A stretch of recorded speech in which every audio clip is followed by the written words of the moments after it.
وَدَخَلَ جَنَّتَهُ وَهُوَ ظَالِمٌ لِنَفْسِهِ، وہ اپنے باغات میں داخل ہوتا ہے، آج کے زمانے میں کہہ لیں اپنی فیکٹریز میں داخل ہوتا ہے، اپنے آفس میں داخل ہوتا ہے، اپنے گھر میں داخل ہوتا ہے، اس حال میں کہ وہ اپنے آپ پر ظلم کر رہا ہے۔ کیسے ظلم کر رہا ہے؟ اللہ کا انکار کر کے۔ اللہ کا انکار کرنا یہ سب سے بڑا ظلم ہے۔ ان الشرک لظلم عظیم، اللہ کے ساتھ کسی کو شریک ٹھہرانا، اللہ کا انکار کرنا، یہ در حقیقت سب سے بڑا ظلم ہے، سب سے بڑا ظلم۔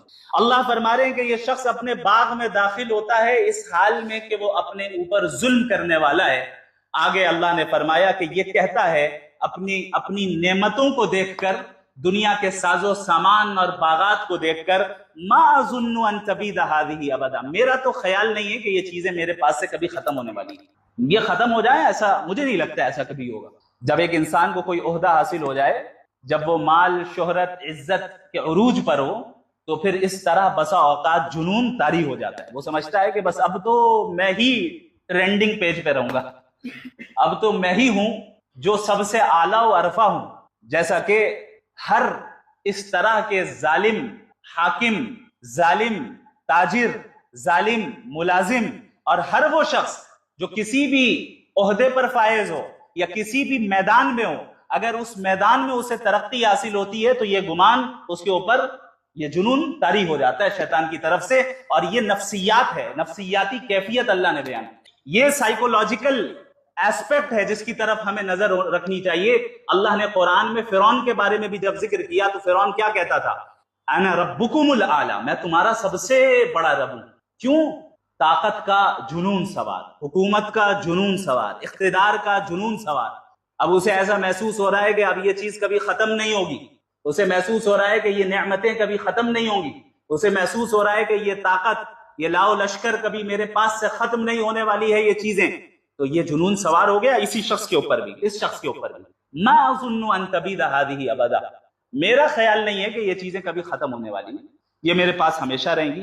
وما اظن الساعة قائمہ، اور میرا تو گمان نہیں ہے کہ قیامت آنے والی، میرا گمان نہیں ہے کہ قیامت ویامت نام کی کوئی چیز ہوتی ہے۔ دیکھا ہے آپ نے قیامت کو؟ دیکھا ہے؟ پھر کیسے ایمان رکھتے ہیں؟ میرا خیال ہے کہ قیامت کبھی نہیں آنے والی، اور جب انسان اپنے ترقی کے عروج پر ہوتا ہے نا، وہ در حقیقت اپنی موت تک کو بھول جاتا ہے۔ موت آنے پہ کسی کا اختلاف نہیں ہے، نہ کسی ملحد کا، نہ کسی مومن کا، نہ کسی مسلم کا، نہ کسی کافر کا، سب جانتے ہیں ایک دن سب کو مرنا ہے۔ لیکن انسان جب اپنی لگژریس لائف کے پیک پر ہوتا ہے اور جس فیلڈ میں وہ ترقی کر رہا ہے اس عروج کے پیک پر ہوتا ہے، اس کے بالکل اونچائی پر ہوتا ہے، تو پھر وہ انسان قیامت تو دور کی بات اپنی موت کو بھی بھلا بیٹھتا ہے۔ اور یہ معاملہ تو ہر ایک عامی انسان کے ساتھ بھی پیش آ رہا ہے، ہم جیسے لوگوں کے ساتھ بھی پیش آتا ہے۔ ہم دنیا میں رہتے ہیں، گھر میں رہتے ہیں، اپنے کمفرٹ زون میں رہتے ہیں، کبھی موت کو یاد تک نہیں کرتے جب تک کہ قبرستان نہ چلے جائیں، یا یہ کہ بھئی کوئی دوسرا جنازہ اپنے پاس سے گزرتے ہوئے ہم نہ دیکھ لیں، موت یاد ہی نہیں آتی۔ یہ صورتحال تو مومنین کی ابھی ہو گئی ہے۔ اب اس طرح کے کفار اور اس طرح کے دنیا پرستوں کا کیا عالم ہوگا، آپ خود اندازہ لگائیں۔ ما اظن الساعة قائمہ، میرا خیال یہ ہے، میرا گمان یہ ہے کہ قیامت قائم نہیں ہونے والی، because science hasn't proved it yet، ابھی تک سائنس نے پروو ہی نہیں کیا، کوئی ٹھوس دلیل یا ثبوت ایویڈنس موجود نہیں ہے قیامت پر، اس لیے میں ایمان نہیں رکھتا۔ اور وَلَئِن رُدِدتُّ إِلَىٰ رَبِّي، اور اگر مان لو کہ قیامت ہو بھی اور کسی نے ہمیں بنایا ہے، موت کے بعد اگر میں اپنے رب کے پاس جاؤں گا، لَأَجِدَنَّ خَيْرًا مِّنْهَا مُنقَلَبًا، بھئی دنیا میں جب مجھے اتنی نعمتیں حاصل ہے تو موت کے بعد بھی مجھے اتنی نعمتیں مل جائیں گی۔ یہ بھی ایک مینٹالٹی ہے ان لوگوں کی جن کے پاس طاقت ہوتی ہے۔ وہ کیا سمجھتے ہیں کہ بھئی پیسوں سے سارا کام ہو جائے گا، پیسوں سے سارا کام ہو جائے گا۔ بھئی کون ہے جو میرے کام کو روک سکتا ہے؟ میرے پاس اتنے پیسے، کتنے پیسے چاہیے بتائیے، میں اپنا کام کرواتا ہوں۔ یہ مینٹالٹی کفار کی بھی رہے گی قیامت کے دن بھی۔ قرآن دوسری جگہ پہ بیان کرتا ہے کہ کہیں گے کہ یا اللہ جہنم سے بچا لیجئے، سب کچھ لے لیں فدیے کے طور پہ۔ اللہ نے کیا فرمایا؟ لا يقبل منها شفاعة ولا هم ينصرون، کہ نہ شفاعت قبول کی جائے گی ان کے حق میں، نہ کوئی فدیہ لیا جائے گا۔ اللہ نے فرمایا زمین بھر کا سونا بھی اگر وہ دے دے جہنم کی آگ سے بچنے کے لیے، اس دن قبول نہیں ہوگا۔ مزاج میں ہی کرپشن ہے۔ انہوں نے سوچا کہ قیامت کے دن بھی ہم یہی کرپشن کر کے بچ جائیں، فرشتوں کی سیٹنگ کر لیں ہم، کہ بھائی ہم اتنے پیسے دے دیں گے، اتنا مال دے دیں گے، جہنم سے ہمیں بچا لیجیے. اللہ فرما رہے ہیں کہ آپ زمین بھر کا سونا بھی دیجیے گا کہ اس دن جو ہے نہ شفاعت قبول ہوگی، نہ یہ کہ جو ہے کوئی فدیہ لیا جائے گا.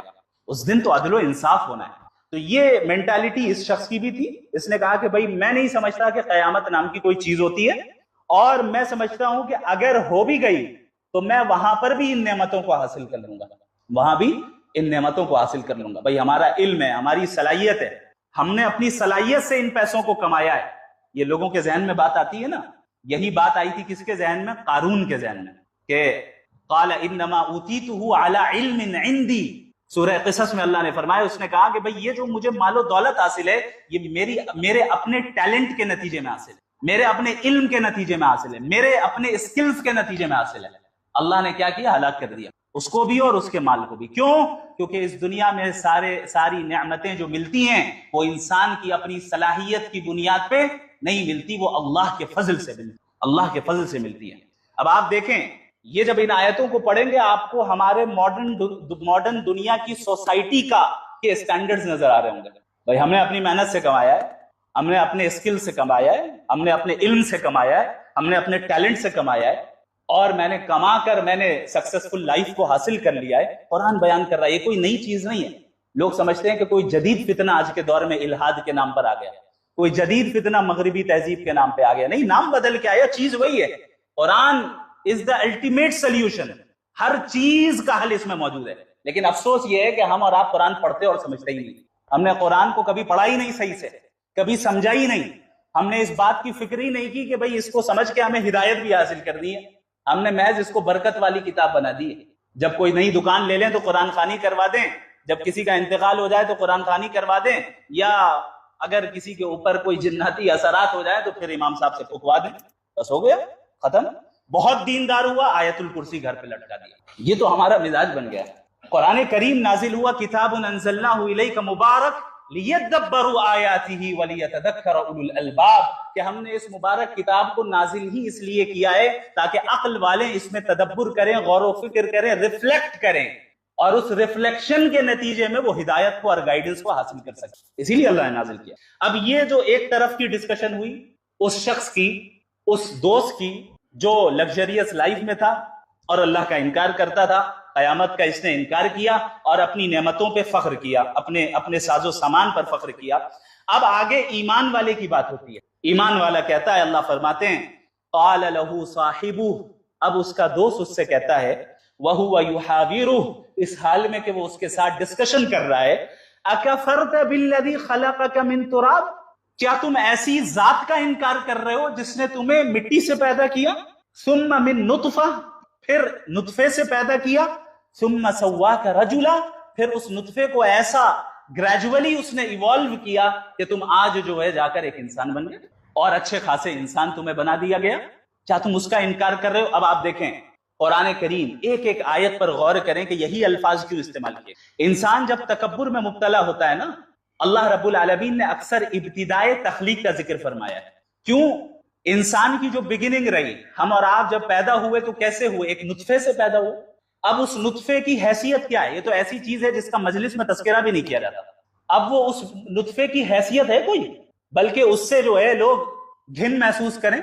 تو اللہ فرما رہے ہیں کہ تمہاری ابتدا تو یہ ہے، تو تکبر کس بات کا؟ تمہاری ابتدا تو یہ ہے، تمہاری انتہا بھی مٹی ہے، مٹی میں جاؤ گے، گل جاؤ گے، ختم ہو جاؤ گے، پھر تکبر کس چیز کا کر رہے ہو؟ تو اس لیے اللہ رب العالمین ہمیشہ متکبرین کو ابتدائے تخلیق کا ذکر کرتے ہیں تاکہ سمجھ میں آئے کہ بھئی تم کیا تھے اور ابھی جو بن گئے ہو یہ کس کے فضل سے بنے ہو؟ اللہ کے فضل سے بنے ہو. تم اسی رب کو جھٹلا رہے ہو، اسی رب کا انکار کر رہے ہو جس رب نے تمہیں آنکھیں دی، جس رب نے تمہیں ہاتھ پیر دیے، جس رب نے تمہیں اس کیپیبل بنایا کہ تم آکسیجن لے کر سیدھے بیٹھے ہو، تم کسی بیماری میں مبتلا نہیں ہو، جس رب نے تمہارے لیے غذائیں میسر کی، جس رب نے تمہارے لیے پینے کو پانی دیا، تمہیں پیاس لگے تو پینے کی چیزیں موجود ہیں، بھوک لگے تو کھانے کی چیزیں موجود ہیں، گرمی آئے تو گرمی کے مطابق پھل اور غذائیں موجود ہیں، سردی آئے تو سردی کے مطابق غذائیں موجود ہیں، برسات آئے تو اس کے مطابق غذائیں موجود ہیں. اللہ نے تمہیں کیا کیا نعمتیں دی ہیں. وَإِن تَعُدُّوا نِعْمَةَ اللَّهِ لَا تُحْصُوهَا، اللہ کی نعمتیں گنتے رہو نہیں گن سکتے، مکمل کر ہی نہیں سکتے، کبھی نہیں کر سکتے. اب یہ اتنا پرفیکٹ نظام جو پوری کائنات کا چل رہا ہے، اور پوری کائنات کو چھوڑ دیں صرف ہمارے باڈی کا چل رہا ہے، اور پھر اس باڈی کی ضروریات جو چیزیں ہیں، جو ضرورت کی چیزیں ہیں، وہ ہمارے پلانٹ ارتھ میں میسر ہیں اور وقت پہ نکل رہی ہیں، وقت پہ جا رہی ہیں. یہ تو ایک پرفیکٹ نظام ہے نا، یہ تو پرفیکشن ہے جو کہ کسی ڈیزائنر اور کریٹر پر دلیل ہے کہ بھئی کوئی ہے جو اس نظام کو چلا رہا ہے، کوئی ہے جو ان تمام چیزوں کے لوگوں کے سامنے پیش کر رہا ہے. تو اکفرت بالذی خلقک، اسی رب کو جھٹلا دیا تم نے جس رب کی دنیا میں ہو، جس رب کی نعمتوں کو استعمال کر رہے ہو، جس رب نے تمہیں باغات دیے، جس رب نے تمہیں جو ہے کھجور کے درخت دیے، جس رب نے تمہیں کھیتی دی، جس رب نے تمہارے باغات کے درمیان سے نہریں جاری کی، اسی رب کو جھٹلا رہے ہو، جبکہ اس رب نے تمہیں مٹی سے پیدا کیا، پھر اس کے بعد نطفے سے پیدا کیا، پھر ثم سواک رجلا، تمہیں ایک ہٹا کٹا انسان بنا دیا، بالکل خوبصورت سا. تمہاری آنکھیں ہیں، تمہارے پاس ناک ہے، تمہارے پاس کان ہے، ہاتھ پیر ہے، چل پھر سکتے ہو، اٹھ سکتے ہو، بیٹھ سکتے ہو، دوڑ سکتے ہو، کتنی چیزیں تمہارے لیے مسخر کر دی، اسی رب کو جھٹلا رہے ہو. آگے فرما رہے ہیں لیکنہ اللہ ربی ولا اشرک بربی احدا، حقیقت یہ ہے، وہ دوست جو ایمان والا ہے، غریب ہے لیکن ایمان والا ہے، حقیقت یہ ہے کہ وہی میرا اللہ، وہی میرا رب ہے، اور میں اپنے رب کے ساتھ کسی کو شریک نہیں ٹھہراتا. اور اللہ کے ساتھ شریک ٹھہرانے کا مطلب صرف یہ نہیں ہے کہ بتوں کو شریک ٹھہرایا جائے، آپ سائنس کو اللہ کے مقام پر رکھ دیں، یہ بھی شرک ہے. آپ اپنی عقل کو اللہ کے مقام پر رکھ دیں، یہ بھی شرک ہے. آج ایک ٹرینڈ ہے، ہم اپنی عقل سے طے کریں گے، ہم اپنی عقل سے طے کریں گے کیا چیز صحیح ہے، کیا چیز غلط ہے. اب آپ خود فیصلہ کریں کہ انسان کی عقل لمیٹڈ ہے یا غیر محدود ہے. لمیٹڈ ہے. اللہ کی حکمت لمیٹڈ ہے یا غیر محدود ہے؟ کیا ایک لمیٹڈ چیز سے ان لمیٹڈ کا احاطہ کیا جا سکتا ہے؟ Impossible, impossible. ویسٹرن تہذیب نے ہمارے درمیان مٹیریلزم کے ساتھ ساتھ اس چیز کو بھی داخل کیا ہمارے نوجوانوں کے ذہن میں کہ ریزن ورسز ریویلیشن. ریویلیشن کوئی چیز نہیں ہوتی ہے، وحی کوئی چیز نہیں ہوتی ہے. آپ کے پاس آپ کی عقل ہے، عقل سے فیصلہ کیجئے کیا صحیح ہے کیا غلط ہے. آپ فیصلہ کریں کہ یہ صحیح ہونا چاہیے یا غلط ہونا چاہیے. آپ فیصلہ کریں گے یہ لیگل ہونا چاہیے یا انلیگل ہونا چاہیے. آپ فیصلہ کریں گے کہ اس کے پیچھے کیا حکمت ہونی چاہیے کیا نہیں ہونی چاہیے. دوسری طرف اسلام کیا کہتا ہے؟ عقل کی قدر کرتا ہے، عقل کے استعمال کی ترغیب دیتا ہے. اسی لیے قرآن کریم بار بار کہتا ہے افلا تعقلون، عقل نہیں رکھتے. افلا یعقلون، عقل نہیں رکھتے وہ لوگ. اللہ کی نشانیوں پر غور کرو، اللہ کی قدرت کو پہچانو. لیکن اللہ نے ایک باؤنڈری سیٹ کر دی، بھائی عقل کی ایک باؤنڈری ہے، ایک حد ہے، ایک لمٹ ہے. اس کے آگے کی چیزیں آپ عقل سے حاصل نہیں کر سکتے. اس کے لیے آپ کو دوسرا سورس آف نالج کی ضرورت ہے. وہ دوسری جو سورس آف نالج ہے اسی کا نام ریویلیشن ہے، وحی الہی. جو وحی اللہ رب العالمین نے انبیاء علیہ السلام پر نازل فرمائی، وحی آئی ہے ان چیزوں کو ڈسکس کرنے کے لیے جن کو انسان اپنی محض عقل سے حاصل نہیں کر سکتا. اللہ رب العالمین نے انسانوں کو ڈفرنٹ سورسز آف نالج دیے. سب سے پہلا ہمارا سینس آرگنز، بھائی حواس خمسہ. ہمارے پاس آنکھیں ہیں، آنکھوں سے ہم دیکھتے ہیں. ہمارے پاس زبان ہے، ٹیسٹ کر سکتے ہیں. ناک ہے، سونگھ سکتے ہیں، اسمیل کر سکتے ہیں. کان ہے، ہم سن سکتے ہیں. ہاتھ پیر ہے، اسکن ہے، چھو کر محسوس کر سکتے ہیں. یہ one of the sources of knowledge ہے، ایک سورس آف نالج. اب بھائی سامنے کی دیوار جو ہے کس رنگ کی ہے، یہ ہم نے علم حاصل کیا کہ بھئی سامنے جو دیوار ہے یہ سفید رنگ کی ہے. یہ علم کیسے حاصل کیا ہم نے؟ اپنی آنکھوں کے ذریعے کیا. اس سورس آف نالج کو اختیار کریں. اب میں کہوں کہ بتائیے یہ انسان یہ دیوار کیسے بنی ہے؟ کسی انسان نے بنایا یا خود بخود بن گئی؟ کسی انسان نے بنایا. کیسے؟ آپ کی آنکھیں تو دیکھ نہیں رہی. عقل، یہ دوسرا سورس آف نالج ہے. عقل، انسان کی جو ریزننگ ہے، یہ سیکنڈ سورس آف نالج ہے.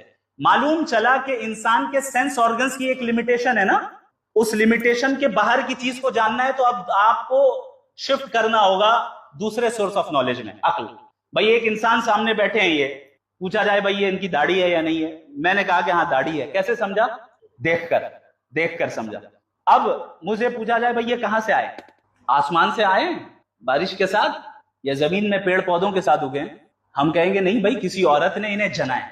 یہ کیسے ہم نے حاصل کیا؟ عقل کے ذریعے. اس اسپیسیفک انسان کو پیدا ہوتے ہوئے تو میں نے نہیں دیکھا، لیکن پھر بھی میں اس کوشچن کا صحیح آنسر دینے پہ قادر ہوں. کیوں؟ چونکہ اب میں نے سینس آرگنز کی لمیٹیشن کے باہر کا سوال مجھ سے کیا گیا جو کہ عقل کے دائرے میں آتا ہے, ریزننگ کے دائرے میں آتا ہے, ریزننگ کی لیمیٹیشنز میں آتا ہے, تو میں اب ریزن کو استعمال کر کے یہ کہہ سکتا ہوں کہ یہ پیدا ہوئے ہیں, کسی نے اسے جنا ہے. سمجھ میں آ رہی بات؟ تو معلوم چلا سینس آرگنز لمیٹڈ ہے.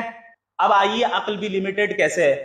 میری آنکھوں پہ جو ہے آپ پٹی باندھ دیں اور کہیں سامنے جو انسان بیٹھا ہے اس کے چہرے پہ داڑھی ہے یا نہیں, آپ اپنی عقل کا استعمال کر کے بتائیں. پاسبل ہے؟ ہم اندازہ لگا سکتے ہیں کہ ہاں ہو سکتا ہے کہ بھئی داڑھی ہو سکتا ہے کہ نہ ہو. آپ ڈسکرائب کریں کہ سامنے والا انسان کیسا ہے, لمبا ہے, چوڑا ہے, پتلا ہے, موٹا ہے, داڑھی ہے یا نہیں ہے, سر پہ ٹوپی ہے یا نہیں ہے, آنکھ پہ پٹی ہے, عقل کا استعمال کر کے بتائیں. بتا سکتے ہیں؟ نہیں بتا سکتے, کیونکہ یہ ایک ایسا سوال ہے جو سینس آرگنز کے ہی لمیٹیشن میں آتا ہے. اس کے لیے آپ کو سینس آرگن کو ہی استعمال کرنا ہوگا بطور سورس آف نالج. معلوم چلا عقل بھی لمیٹڈ ہے یا نہیں ہے؟ اچھا, اب انہی کے تعلق سے مجھ سے پوچھا جائے کہ ان کا بنانے والا کون ہے, موت کے بعد ان کے ساتھ کیا ہوگا, ان کے کون سے ایکشن سے ان کا کریٹر خوش ہوگا اور کون سے ایکشن سے ان کا کریٹر ناراض ہوگا, کیا یہ چیز ہم اپنے سینس آرگنز یا صرف عقل کا استعمال کر کے بتا سکتے ہیں؟ معلوم چلا کہ یہ ایک ایسا سوال ہے جو سینس آرگنز کے لیمیٹیشنز کے بھی باہر ہیں اور عقل کے لیمیٹیشنز کے بھی باہر ہیں. اب ہمیں یہاں پہ تیسرے سورس آف نالج کی ضرورت ہے اور اسی کو ریویلیشن کہا جاتا ہے, اسی کو وحی کہا جاتا ہے. لہٰذا وحی الہی آئی ہے اسی لیے کہ ہدایت کے ٹاپک کو انٹرٹین کریں, ہدایت کے بارے میں بتائے, ان چیزوں کے بارے میں بتائے جو ہم انسان اپنی عقل اور سینس آرگنز کے ذریعے حاصل نہیں کر سکتے. بہت سے ملحدین سوال کرتے ہیں کہ بھئی اگر قرآن صحیح ہے تو اس میں پہلے سے کیوں نہیں لکھا کہ اتنے پلانٹس ہیں, اتنی گیلیکسیز ہیں اور فلاں ڈسکوریز جو سائنس آج کر رہی ہے, پہلے سے کیوں نہیں لکھا؟ قرآن میں لکھا ہونا چاہیے کہ ارتھ اور مون کے درمیان اتنا ڈسٹینس ہے, قرآن میں لکھا ہونا چاہیے ارتھ اور سن کے درمیان اتنا ڈسٹینس ہے. کیوں نہیں لکھا؟ وہ اسی لیے نہیں لکھا کیونکہ اللہ نے ان چیزوں کو جاننے کے لیے عقل اور سینس آرگنز دے دیے, پھر ان چیزوں کو ریپیٹ کیوں کیا جائے؟ وحی تو آئی ہے ان چیزوں کو بیان کرنے کے لیے جن کا تعلق اس